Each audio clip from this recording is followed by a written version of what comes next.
15 ലക്ഷത്തിന്റെ മയക്കുമരുന്ന് പിടിച്ചു. കവറത്തി ഐലൻഡിനെ ലക്ഷ്യമാക്കി നീങ്ങിക്കൊണ്ടിരുന്ന ഒരു ബോട്ടിൽ നിന്ന് കസ്റ്റംസ് ഓഫീസർ രാജശേഖരന്റെ നേതൃത്വത്തിലുള്ള സംഘം 15 ലക്ഷം രൂപയോളം വില വരുന്ന ഹെറോയിൻ തുടങ്ങിയ മയക്കുമരുന്നുകൾ പിടികൂടി. കള്ളക്കടത്ത് സംഘത്തിലെ 3 പേരെ അറസ്റ്റ് ചെയ്തു. 2 പേർ കടലിൽ ചാടി രക്ഷപ്പെട്ടു. കഷ്ടം, ഈ കസ്റ്റംസുകാരെ കൊണ്ട് തോറ്റു. കള്ളക്കടത്തുകാർക്ക് ജീവിക്കാൻ വയ്യാന്നുള്ള ഒരു സ്റ്റേജായി.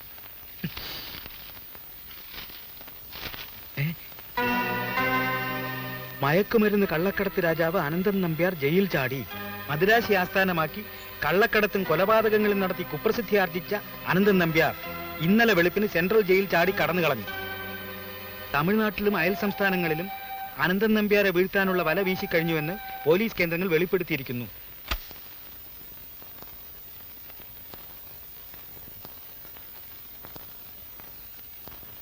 അനന്തോ, അനന്തൻ നമ്പ്യാരെ എന്നെ തല്ലല്ലേ, ഞാൻ ഒരു കുറ്റവും ചെയ്തിട്ടില്ല.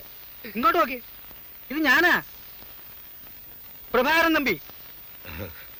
ഞാനങ്ങ് ഭയന്ന് പോയില്ലോടോ. ഇങ്ങനെ ഭയന്ന് അതാ അകത്തായത്. കള്ളക്കടത്തും കൊലപാതകമൊക്കെ ചെയ്യുന്നവനെ ഇങ്ങനെ പേടിത്തൊണ്ടനാവരുത്. താനിക്കത് പറയാം. ഞാൻ അനുഭവിച്ചതിന്റെ 100-1 താൻ അനുഭവിച്ചിരുന്നെങ്കിൽ ഇതിനു മുമ്പേ ഹാർട്ട് അറ്റാക്ക് വന്ന് എത്തേനെ. 2 മലയാളി സേടികളാ മദ്രാസി കള്ളക്കടത്ത് രാജാവായിരുന്ന എന്റെ ജീവിതം കുട്ടിച്ചോറാക്കിയത്. അവന്മാരെ തട്ടാൻ ഞാൻ പഠിച്ച പണി 18 നോക്കി. പക്ഷെ ആ ഭയങ്കരന്മാരുടെ അടുത്ത് എന്റെ അടവൊന്നും ഫലിച്ചില്ല. പിന്നെ എന്തൊക്കെ ഉണ്ട് പ്രഭാര വിശേഷങ്ങള്? തന്റെ മുഖത്തെന്താ ഒരു തെളിച്ചമില്ലാതെ? കള്ളക്കടത്തും കൊലപാതകമൊക്കെ എങ്ങനെയുണ്ട്? അങ്ങനെ നടന്നു പോകുന്നു. എന്നാലും ഞാൻ ജയിലില്ല എന്നറിഞ്ഞിട്ട് തനിക്കൊന്നും കാണാൻ തോന്നിയില്ലല്ലോ. അതിന് ആ സമയത്തെല്ലാം ഞാൻ ഇടുക്കിയിലായിരുന്നു. അവിടെ കഞ്ചാവ് തോട്ടത്തിന്റെ പണി നടന്നുകൊണ്ടിരിക്കുമ്പോഴാ താൻ അകത്തായ വിവരം ഞാൻ അറിയുന്നത്.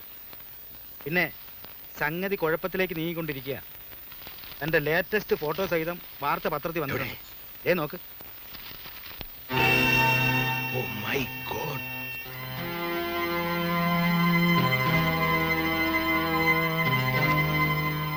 പുറത്തിറങ്ങാൻ പറ്റാത്ത സ്ഥിതിയായല്ലോ ഈശ്വര.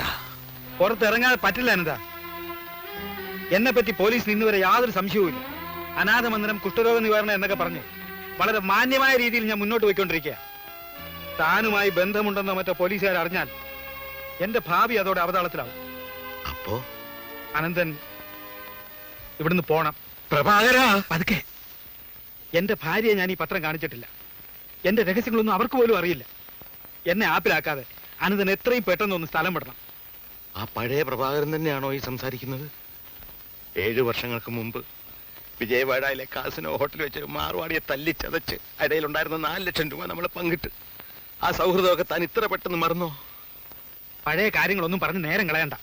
ഞാൻ കുറച്ച് രൂപ വേണമെങ്കിൽ തരാം. രൂപയല്ല എനിക്കിപ്പോൾ ആവശ്യം, ഒളിച്ചിരിക്കാൻ ഇടവാ. ഇന്ത്യയിൽ ഒരിടത്തും എനിക്ക് രക്ഷയില്ല. താൻ എനിക്കൊരു കള്ള പാസ്പോർട്ട് സംഘടിപ്പിച്ചതാ. ഞാൻ വല്ല മലയാളിലോ സിംഗപ്പൂരിലോ എവിടെങ്കിലും പോയി വല്ല കൂലിപ്പണിയും ചെയ്ത് ജീവിച്ചോളാം. അതൊന്നും പെട്ടെന്ന് നടക്കുന്ന കാര്യമല്ല എന്താ. എന്നാ ഞാൻ ചെന്ന് പോലീസിന് പിടി കൊടുക്കട്ടെ? അതാണ് നല്ലത്. ഒരു കള്ള പാസ്പോർട്ട് സംഘടിപ്പിച്ചാൽ ഞാൻ ഈ വീട്ടിൽ നിന്ന് പോകത്തില്ല. ഈ വീട്ടിൽ എന്തായാലും തന്നെ നിർത്താനൊക്കത്തില്ല. താൻ ഒരു കാര്യം ചെയ്യും, എന്റെ കൊപ്രാക്കളത്തിൽ പോയി നിൽക്കും. പക്ഷേ താൻ അടിമുടി ഒന്ന് മാറണം. എന്ന് വെച്ചാ വേഷം മാറണം. തലയിൽ ഒരു വിഗ് വെക്കണം, ഒരു താടി വേണം. പിന്നെ പാറപ്പുറത്ത് ചിരട്ടയിട്ട് വരയ്ക്കും പോലുള്ള തന്റെ ഒരു ശബ്ദം ഉണ്ടല്ലോ, അതൊന്ന് മാറ്റണം. ചേട്ടൻ വന്നേ പിന്നെ എനിക്ക് സുഖമാണ്. അല്ലെങ്കിൽ ഈ പണി മുഴുവൻ ഞാനാ ചെയ്തോണ്ടിരുന്നത്. ചേട്ടന് പഴഞ്ചോറ് കിട്ടിയോ? നീ വിചാരിക്കുന്നത് പോലെയുള്ള ആ പോപ്പി ഒന്നുമല്ല ഞാൻ. അയ്യോ, ചേട്ടൻ ദേഷ്യപ്പെടാൻ മാത്രം ഞാൻ ഒന്നും പറഞ്ഞില്ലല്ലോ. മുൻകോപക്കാരെ എനിക്കിഷ്ടമാ. അവരുടെ ഉള്ളിൽ സ്നേഹം കാണും.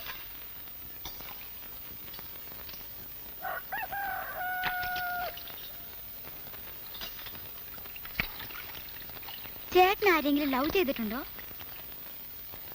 എടി പെണ്ണെ, നിന്റെ ചാട്ട എങ്ങോട്ടാണെന്നൊക്കെ എനിക്ക് മനസ്സിലാവുന്നുണ്ട്. ആ വെള്ളമങ്ങ് വാങ്ങി വെച്ചേക്ക്. മാസം 1000-ലേറെ ശമ്പളം വാങ്ങുന്നവനാ ഞാൻ. 1000 രൂപയോ? നോണ പറയാതെ എന്റെ ചേട്ടാ. മാസത്തിൽ 40 രൂപയാ ചേട്ടന്റെ ശമ്പളം എന്ന് വലിയ തള്ള പറഞ്ഞു. എന്തുവാ ഇവിടെ രണ്ടാളും കൂടി? എനിക്ക് ചീത്തപ്പേരുണ്ടാക്കി വെക്കുവോ? തങ്കപ്പാ, ഞാൻ സൈക്കിൾ എടുത്തോണ്ട് നമ്മുടെ കൊപ്രാക്കളം വരെ ഒന്ന് പോണം. ഒരാളെ അവിടെ കൊണ്ടാക്കണം. ആരേത്? ആരാണെന്ന് തന്നോടാ ചോദിച്ചത്. എങ്ങനെ താൻ അകത്ത് കയറി? ഞാൻ ഏ? പിന്നെ പ്രഭാകരൻ എന്റെ സ്നേഹിതനാ. അമ്മ എന്റെ സുഹൃത്ത് ഇബ്രാഹിം കുട്ടി. ഇന്നലെ രാത്രി അമ്മ കണ്ടില്ലേ? ആ, നിന്റെ കൂടെ കോണിപ്പടി കയറി പോയത് ഇയാളായിരുന്നു. ആ, അപ്പൊ ഇയാൾക്ക് താടി ഉണ്ടായിരുന്നില്ലല്ലോ. ഉണ്ടായിരുന്നു ഉണ്ടായിരുന്നു. എനിക്ക് ഓർമ്മ കിട്ടുന്നില്ലല്ലോ. ഉണ്ടായിരുന്നമ്മേ. ഓ, ഇയാളിട്ടിരിക്കുന്ന നിന്റെ കുപ്പായല്ലേ? ആ, അത് പിന്നെ ഞാൻ ഇങ്ങനെ ഗതിയില്ലാത്തവനായിട്ട് എന്തിനാ മോനെ നീ കൂട്ടുകൂടുന്നത്? Nambiar Ibrahim Kutty cycle ready. എടാ തങ്കപ്പ, നീ എങ്ങോട്ടാ? ഇബ്രാഹിം കുട്ടി ബസ് സ്റ്റാൻഡിൽ കൊണ്ട് വിട്ടിട്ട് വരും. ഒപ്പക്കാലത്തിലേക്കല്ലേ? ആ കൊപ്ര കൊപ്ര. അതെന്തിനാ? അതൊക്കെ പിന്നെ പറയാം, വേഗം ചെന്നാട്ടെ. തങ്കപ്പ, നീ പെട്ടെന്ന് ഇങ്ങോട്ട് വരണം. തൊഴുത്തിൽ ചാണം വാരാനുണ്ട്. ഒത്തിരി ദൂരം പോണോ? അടുത്താ. ഒപ്പറക്കളത്തില് കൂലിപ്പണിക്ക് പോവായിരിക്കും അല്ലയോ? അല്ല. ആ, അതെ അതെ. എന്റെ പൊന്നു ചേട്ടാ, ചേട്ടന് കഷ്ടകാലമാ. കണ്ണിച്ചോരില്ലാത്തവന്മാരാ പണിയെടുത്ത് ചേട്ടന്റെ നട്ടല് റബ്ബറാകും. താനേ സൈക്കിളിൽ ചവിട്ടിയാ മതി. അല്ല, പറഞ്ഞതേ ഉള്ളൂ. ആ, ഇപ്പോഴാ ഞാൻ ശ്രദ്ധിച്ചത്. എന്റെയും ചേട്ടന്റെയും ശബ്ദം ഒരുപോലെ ഇരിക്കുന്നു. എന്റെ നാടെവിടാ? കായംകുളത്താ. ആ, പണ്ട് ഞാൻ അതിലേക്ക് വന്നിട്ടുണ്ട്. ഓ, ചേട്ടന്റെ നാടെവിടാ? മുണ്ടക്കയത്താ. ആ, എന്റെ അച്ഛൻ പണ്ട് അവിടെ ചായക്കട നടത്തിയിരുന്നു. സൈക്കിളെ വിട്ടോ.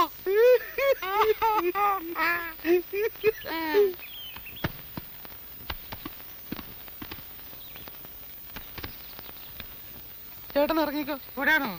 അതെ.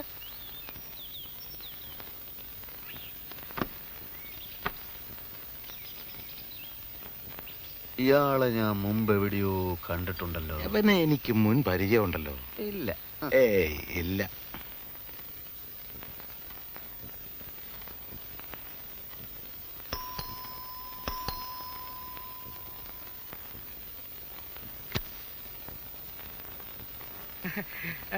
സാർ ഇവിടെ ഞാൻ വെറുതെ വരൂ.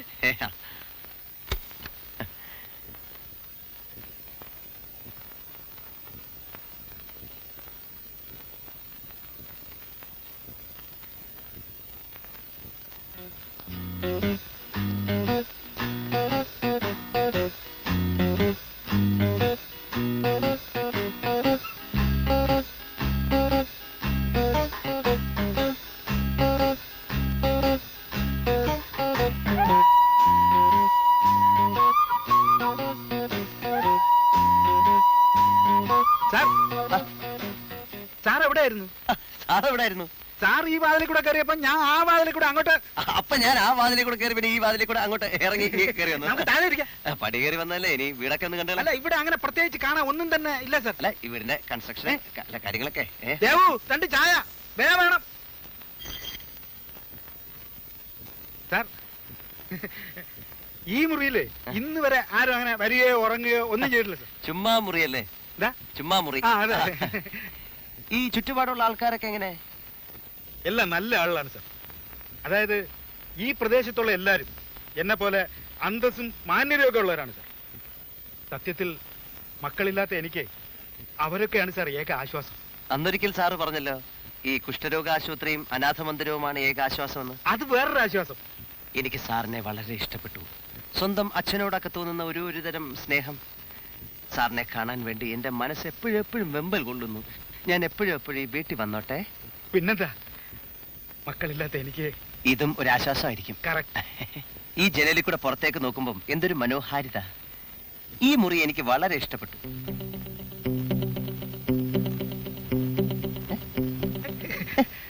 ഇതെന്റെ സ്വന്തം കമ്പിളിയാ. ഞാൻ പതിവായിട്ട് പറയാറുള്ളതാ. ഇവിടെ തന്നെ. ആയിക്കോട്ടെ, ഞാൻ ചോദിച്ചില്ലല്ലോ. അല്ല, പറഞ്ഞതേ ഉള്ളൂ.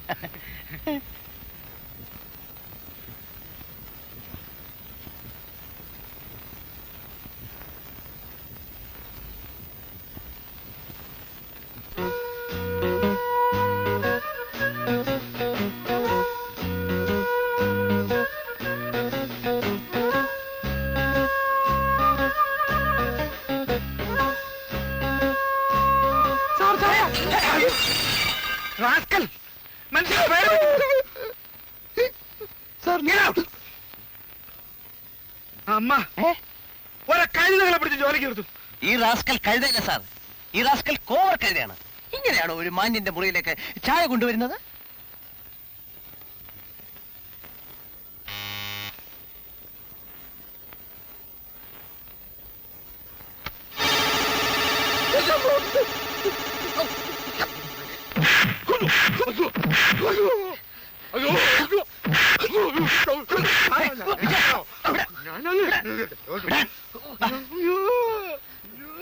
എന്ത് എന്നെ കൊല്ല്. ഇനി ഈ തടി കൊണ്ട് ഒരു പ്രയോജനവും ഇല്ല. ഈ അലവലാതി സീരികളുടെ ജോലിക്ക് വന്ന എനിക്കിത് കിട്ടണം. താമു തോന്നിയ ദിവസം പറയരുത്. ഞാൻ ഇനി തോന്നി മാസേ പറയൂ. മുഖം മൂടി വെച്ച് കണ്ടപ്പോ ഞാൻ വിചാരിച്ചു കൊലപാതകയായിരിക്കുമെന്ന്. കൊലപാതകൾ വന്നാൽ അവരുടെ ആളാന്ന് കരുതിക്കോട്ടെന്ന് വിചാരിച്ച് എടുത്തിട്ടതാ എന്നെ ഉപദ്രവിക്കാതിരിക്കാൻ. നീ മണ്ടനാണ് താമു. നിങ്ങളാ മണ്ടന്മാര്. കുറെ കാലമായാലോ പരക്കമായ തുടങ്ങിയിട്ട്. എന്ത് തേങ്ങ ഇതുവരെ അന്വേഷിച്ച് കണ്ടുപിടിച്ചത്? ഷട്ടപ്പ് താമു. മടുത്തു. എനിക്ക് ഈ ജീവിതം മടുത്തു.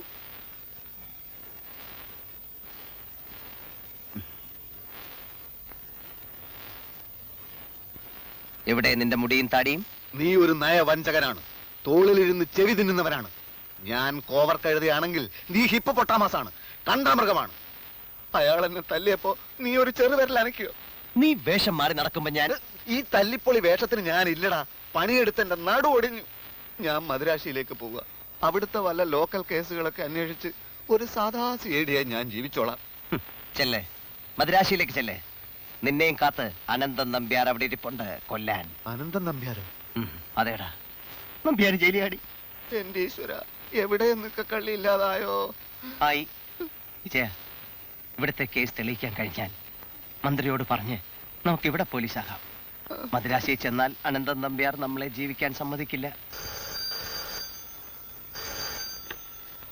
Tamil Nadu CID. Mister Ramdas here.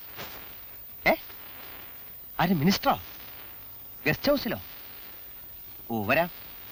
ഉടനെ വരാം.